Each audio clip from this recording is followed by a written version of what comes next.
नमस्कार। संस्कृत भाषा शिक्षण में आप सभी का हार्दिक स्वागत है। इस पाठ में हम कर्मणि विधिलिंग लकार के बारे में जानकारी प्राप्त करेंगे। नमस्कारः। संस्कृत भाषा शिक्षणे भवतां सर्वेषां हार्दं स्वागतम्। वयं पूर्वं विधिलिंग लकार विषये अध्ययनं कृतवन्तः। विधिलिंग लकारस्य रूपाणि ज्ञातवन्तः, तेषां प्रयोगमपि ज्ञातवन्तः। अद्यतनपाठे विधिलिंगः आधारेण एकः नूतनः विषयः ज्ञातव्यः अस्ति। तदर्थम् आरम्भे किञ्चिदिव विधिलिंग लकाररूपाणां पुनस्मरणं कुर्मः। यथा सः क्षीरं पिबेत्, सः वातायनम् उद्घाटयेत्, मूर्खः सज्जनं न निन्देत् इत्यादीनि वाक्यानि लिङ्लकारे भवन्ति। तादृशानि वाक्यानि भवन्तः अपि इदानीं वदन्तु। भवती वदतु। छात्रः पाठं पठेत्। भवान् नूतनवस्त्रं धरेत्। उत्तमम्। भवती तत्र आगच्छेत्। सा सत्कार्यं कुर्यात्। भवती समये आगच्छेत्। भवान् तम् आह्वयेत्। भवती रङ्गवल्लीं लिखेत्। रमेशः लेखनीम् आनयेत्। गोपालः पाठं पठेत्। भवती नृत्येत्। भवती धनं दद्यात्। समीचीनम्। इदानीम् अहं वाक्यत्रयं लिखामि। तस्य किञ्चिदिव विश्लेषणं कृत्वा सम्यक् विधिलिंग लकारस्य कर्मणि परिवर्तनं कथम् इति जानीमः।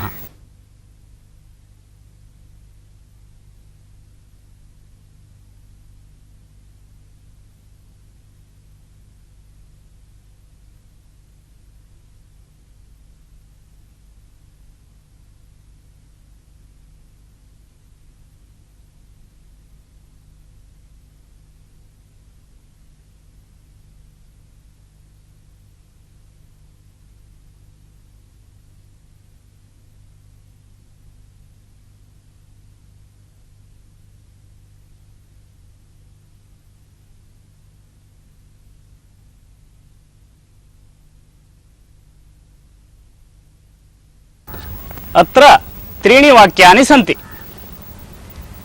गायेत्, शृणुयात्, सम्पादयेत्। एतत् त्रयमपि क्रियापदं विधिलिंग लकारे अस्ति।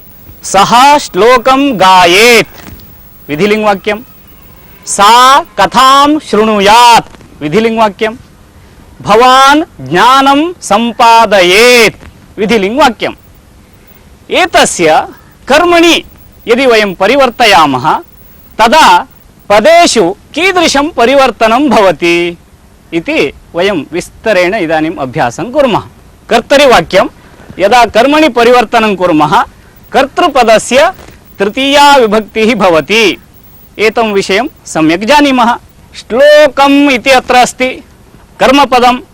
सर्वदा कर्तरि वाक्यतः कर्मणि परिवर्तनसमये कर्मपदस्य प्रथमा विभक्तिः भवति इति जानीमः।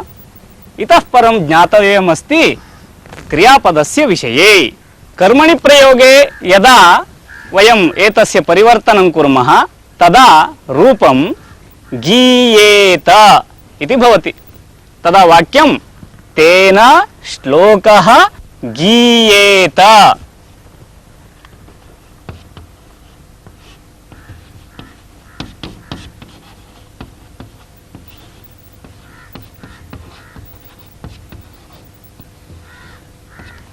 उत्तमं।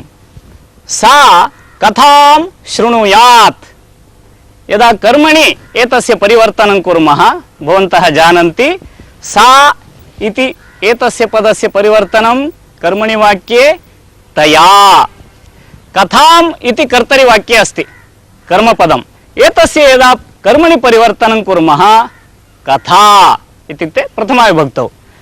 अत्र किञ्चिदिव जागरूकतया चिन्तयित्वा वदामः, शृणुयात् इत्यस्य पदस्य कर्मणि यदा परिवर्तनं कुर्मः श्रूयेत इति रूपं भवति। तर्हि आहत्य एतस्य यदि कर्मणि परिवर्तनं कुर्मः तदा वाक्यं तया कथा श्रूयेत।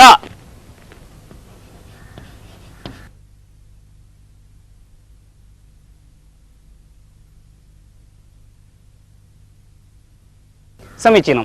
तृतीयस्य वाक्यस्य किञ्चिदिव विश्लेषणं कुर्मः।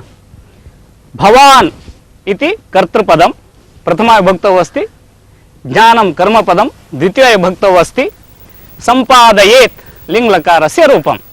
यदा परिवर्तनं कुर्मः कर्मणि भवता ज्ञानं सम्पाद्येत इति रूपं भवति। भवता ज्ञानम्।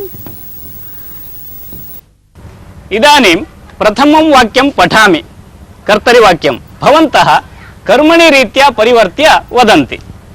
सः श्लोकं गायेत्। परिवर्त्य वदन्तु। तेन श्लोकः गीयेत। बहु उत्तमम्। इदानीं द्वितीयं वाक्यं पठामि। सा कथां शृणुयात्।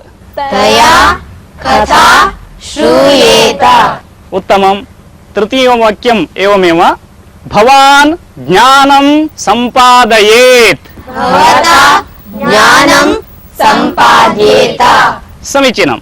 इदानीं गायेत् इत्यस्य परिवर्तनं गीयेत, शृणुयात् श्रूयेत, सम्पादयेत् सम्पाद्येत। एतद्रूपं किञ्चिदिव विशिष्टमस्ति। एतद्रूपं कथमागतम् इत्यादिकमपि ज्ञातव्यमस्ति। ततः पूर्वं भवन्तः एतादृशानि वाक्यानि वदन्ति वा? अस्तु, वदामः। भवती वदतु। भवत्या समयपालनं क्रियेत। तेन आहारः सेव्येत। धनिकेन त्यागः क्रियेत। उत्तमम्। भवता शक्तिः सम्पाद्येत। अस्माभिः युक्तिः चिन्त्येत। बालकेन प्रतिदिनं व्यायामः क्रियेत। समीचीनं। भवान् वदतु। सैनिकैः देशः रक्ष्येत। शिक्षकेन पाठः पाठ्येत। चालकेन वाहनं चाल्येत। सचिवेन सञ्चिका परिशील्येत। तया नृत्यं क्रियेत। समीचीनं। ज्ञायेत, पीयेत, श्रूयेत आदि कर्मणि विधि लिंग लकार का रूप है। अभी तक आपने जो वाक्य सुने उनमें इन्हीं रूपों का प्रयोग किया गया था। इदानीं वयं रूपाणि ज्ञातवन्तः। लिङ्लकारस्य यदि कर्मणि परिवर्तनं कुर्मः तदा कथं भवति रूपम् इति ज्ञातवन्तः। यथा गच्छेत् गम्येत, पठेत् पठ्येत। इदानीम् अहं कानिचन क्रियापदानि वदामि, भवन्तः मिलित्वा कर्मणि परिवर्त्य तद्वदन्तु। यथा गच्छेत् गम्येत एवं रीत्या वदन्ति वा? अस्तु, वदामः। समीचीनं। पठेत् पठ्येत। लिखेत् लिख्येत। शृणुयात् श्रूयेत। आनयेत् आनयेत। आनीयेत। पुनः वदन्तु। आनयेत् आनीयेत। नमेत् नम्येत। पश्येत् दृश्येत। शृणुयात् श्रूयेत। पचेत् पच्येत। त्यजेत् त्यजेत। पिबेत् पीयेत। रक्षेत् रक्षेत। गायेत् गीयेत समीचीनं गीयेत पुनः वदन्तु गायेत् गीयेत पीयेत गम्येत लिख्येत इत्यादीनि रूपाणि विधिलिङ्गः कर्मणि भवन्ति। एतत् कथं ज्ञातव्यम् एतदेव रूपं कथं भवति इति कथं ज्ञातव्यम् एकः उपायः अस्ति। कर्मणि वाक्यानि वयं जानीमः।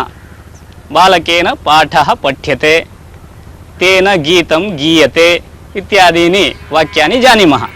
गीयते पठ्यते अत्र किञ्चिदिव यदि अवलोकनं कुर्मः ज्ञायते श्रूयते श्रूयेत ज्ञायते ज्ञायेत क्रीड्यते क्रीड्येत स्थाप्यते स्थाप्येत एवं सरलः एकः उपायः अस्ति। कर्मणि लट् रूपं स्मृत्वा लोट् रूपस्य स्मरणम्। इदानीं कर्मणि विधिलिङ्गः रूपाणि कथं भवन्ति इति दर्शयामि।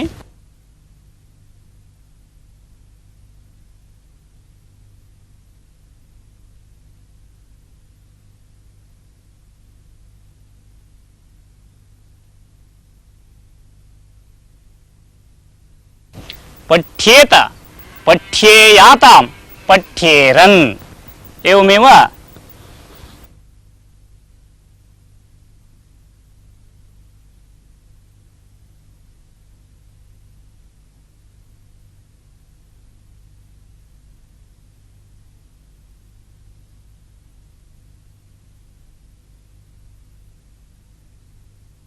एतानि विधिलिङ्गकारस्य कर्मणि रूपाणि। पठ्येत पठ्येयातां पठ्येरन् लिख्येत लिख्येयातां लिख्येरन् एवमेव रूपाणि भवन्ति। एकम् अभ्यासं कुर्मः। अहम् आरम्भिकं शब्दं वदामि भवन्तः एतानि त्रीणि रूपाणि अपि वदन्ति। पठ्येत पठ्येत पठ्येयातां पठ्येरन् लिख्येत लिख्येत लिख्येयातां लिख्येरन् समीचीनं गीयेत गीयेत गीयेयातां गीयेरन् क्रीड्येत क्रीड्येत क्रीड्येयातां क्रीड्येरन् क्रियेत क्रियेत क्रियेयातां क्रियेरन् दृश्येत दृश्येत दृश्येयातां दृश्येरन्। कर्मणि विधिलिंग लकार के प्रथम पुरुष में एकवचन, द्विवचन और बहुवचन रूप से आप परिचित हो गए। भवन्तः पठ्येत लिख्येत खाद्येत इत्यादीनां वाक्यानि उक्तवन्तः। इत्युक्ते प्रथमपुरुष एकवचनस्य उपयोगं कृतवन्तः। प्रथमपुरुषस्य एकवचनस्य उपयोगं कृत्वा वाक्यानि उक्तवन्तः। तर्हि द्विवचनस्य उपयोगः कदा एवमेव बहुवचनस्य उपयोगः कदा इति विषये किञ्चिदिव चिन्तनं कुर्मः। कर्मणि वाक्यम् इति कारणतः कर्मपदम् अवलम्ब्य क्रियापदं भवति। तत्कारणतः यदि कर्मपदं द्विवचनान्तं लभ्यते तर्हि एतस्य उपयोगः भवति। अतः भवन्तः इदानीं ज्ञातवन्तः। छात्रेण फले खाद्येयातां तया चषकौ आनीयेयातां भवद्भिः कथे श्रूयेयाताम् एवं वाक्यानि भवन्ति। तादृशानि वाक्यानि भवन्तः इदानीं वदन्तु। भवन्तः वदन्ति वा? अस्तु वदामः। भवती वदतु। तेन फले खाद्येयातां समीचीनं। भवता चषको आनीयेयातां समीचीनं। भवद्भिः कथे श्रूयेयातां शिक्षकेन बालौ ताड्येयातां भवता दन्तौ न प्रदर्शेयातां समीचीनं। भवत्या पत्रिके स्थाप्येयातां समीचीनं। छात्रेण उत्तरे उच्येयातां समीचीनम्। एवं कर्मपदं यदा द्विवचनान्तं भवति वाक्यानि एवं भवन्ति। कर्म पद यदि द्विवचन होता है तो वाक्य कैसे बनता है ये भी आपने अभी देखा। तर्हि कर्मपदं यदि बहुवचनान्तं भवति तदा वाक्यं कथं भवति इति शृण्वन्तु। तेन वार्ताः श्रूयेरन्, तेन वार्ताः श्रूयेरन्, तया चित्राणि दृश्येरन्, भवता सत्कार्याणि क्रियेरन्, भवता सत्कार्याणि क्रियेरन्, भवद्भिः गुरवः वन्द्येरन्, छात्रैः श्लोकाः लिख्येरन्, विद्यार्थिभिः पाठाः स्मर्येरन्, गुरुभिः सुवचनानि उपदिश्येरन्, बालकैः फलानि दीयेरन्, रसिकैः कथाः श्रूयेरन्, भवद्भिः प्रश्नाः पृच्छ्येरन्, गायकैः गीतानि गीयेरन्। एवं रूपाणि भवन्ति।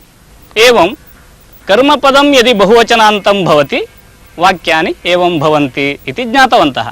अभी तक जो आपने उदाहरण देखे उनमें कर्म पद बहुवचन में प्रयोग किया गया था। एवमेव भावे प्रयोगः इत्यपि अस्ति। यदि विधौ भावे प्रयोगः भवति पालकेन पत्येत, भवता कष्टं सह्येत, भवता न हस्येत, झटिति भवत्या न उत्थीयेत, भवद्भिः न लज्जेत। एवं भावे प्रयोगे रूपाणि भवन्ति। एकः विशेषः अस्ति, सर्वदा भावे प्रयोगे क्रियापदम् एकवचनान्तमेव भवति। सिंहेन गर्ज्यते, सिंहेन गर्ज्येत, सिंहैः गर्ज्येत। एवं विशेषः सदा स्मर्तव्यः। भावे प्रयोग में भी विधिलिंग लकार का प्रयोग होता है, वह कैसे बनता है यह भी आपने देखा। इदानीं वयम् एकं सुभाषितं शृणुमः।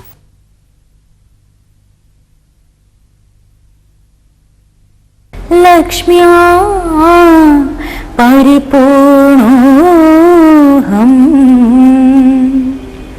न भयं नेस्ति इति मोहनिद्रैषा। लक्ष्म्या परिपूर्णोऽहं न भयं नेस्ति इति मोहनिद्रैषा।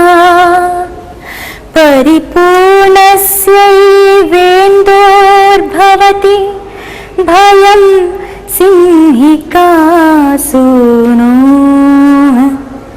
लक्ष्म्या परिपूर्णोऽहं न भयं नेस्ति इति मोहनिद्रैषा। परिपूर्णस्यैवेन्दोर्भवति भयं सिंहिकासूनो। लक्ष्म्या परिपूर्णोऽहं न भयं नेस्ति इति मोहनिद्रैषा। परिपूर्णस्यैवेन्दोर्भवति भयं सिंहिकासूनो। भयं सिंहिकासूनो। श्रुतस्य सुभाषितस्य अर्थः एवम् अस्ति। धनं यदा लभ्यते सर्वदा जनाः मदोन्मत्ताः भवन्ति। ते चिन्तयन्ति एतेन धनेन अहं सर्वमपि साधयितुं शक्नोमि, मम कस्मादपि भयं नास्ति इत्येवं मोहनिद्रया पीडिताः चिन्तयन्ति। परन्तु ते न जानन्ति सिंहिकासूनोः अर्थात् राहोः चन्द्रस्य कदा भयं भवति इत्युक्ते यदा चन्द्रः पूर्णः भवति तदा एव भयं भवति। इत्युक्ते राहुः पूर्णिमादिने एव चन्द्रं गृह्णाति। अतः सुभाषितकारः मार्मिकरीत्या बोधयति यदा धनं पूर्णं भवति तदा एव अपघातस्य संभवः अस्ति। अतः तदा जागरूकतया व्यवहारः करणीयः इति बोधयति। सुभाषित का अर्थ, मैं संपत्ति से परिपूर्ण हूँ, मुझे किसी का भय नहीं है, यह सोचना तो मोह निद्रा के समान है, क्योंकि जब चंद्र परिपूर्ण होता है तभी उसे राहु ग्रहण की संभावना होती है। उसी प्रकार जब मनुष्य संपत्ति से परिपूर्ण होता है उसके भय की संभावना अधिक होती है।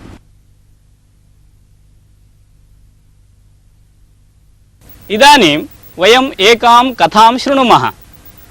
पूर्वं पाटलीपुत्रे विक्रमतुङ्गः इति महाराजः आसीत्। सः एकदा मृगयानिमित्तं वनं गतवान्। तदा सः होमं कुर्वन्तम् एकं ब्राह्मणं दृष्टवान्। मृगयां समाप्य प्रत्यागमनसमये तं ब्राह्मणं नमस्कृत्य विक्रमतुङ्गः पृष्टवान्, भवतः नाम किं? भवान् किमर्थं होमं कुर्वन्नस्ति? होमात् किं प्रयोजनम् इति।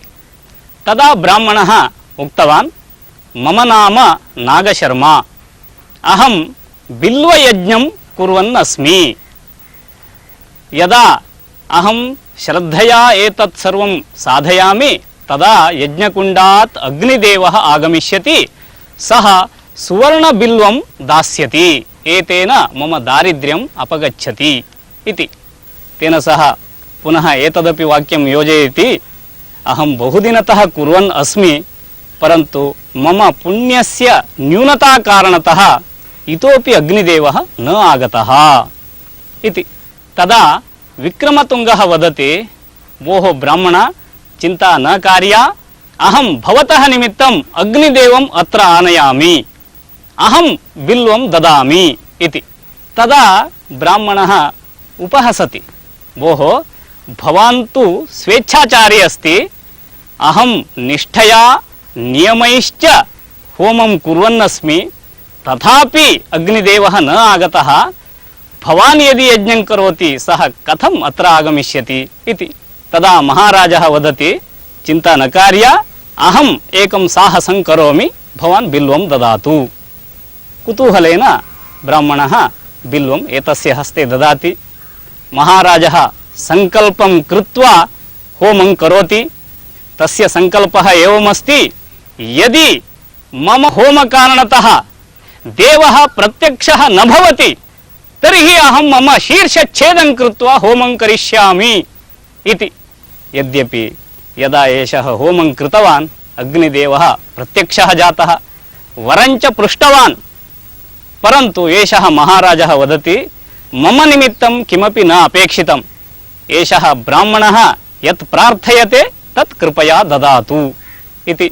तदा ब्राह्मणः दारिद्र्यस्य अपगमनार्थं धनं पृच्छति।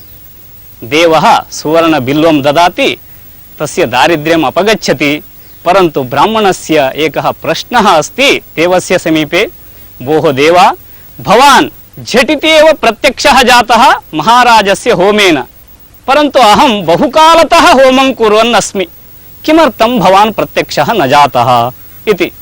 तदा देवः वदति, एषः तीव्रसत्त्वः, यद्यहं प्रत्यक्षः न अभविष्यं तर्हि सः शीर्षच्छेदम् अकरिष्यत्, भवान् तु मन्दसत्त्वः अस्ति, मन्दसत्त्वानां विलम्बेन फलं प्राप्यते इति।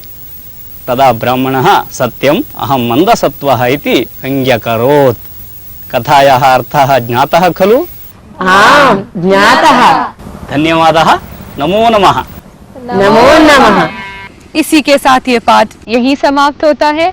अगले पाठ में हम फिर मिलेंगे, तब तक के लिए धन्यवाद।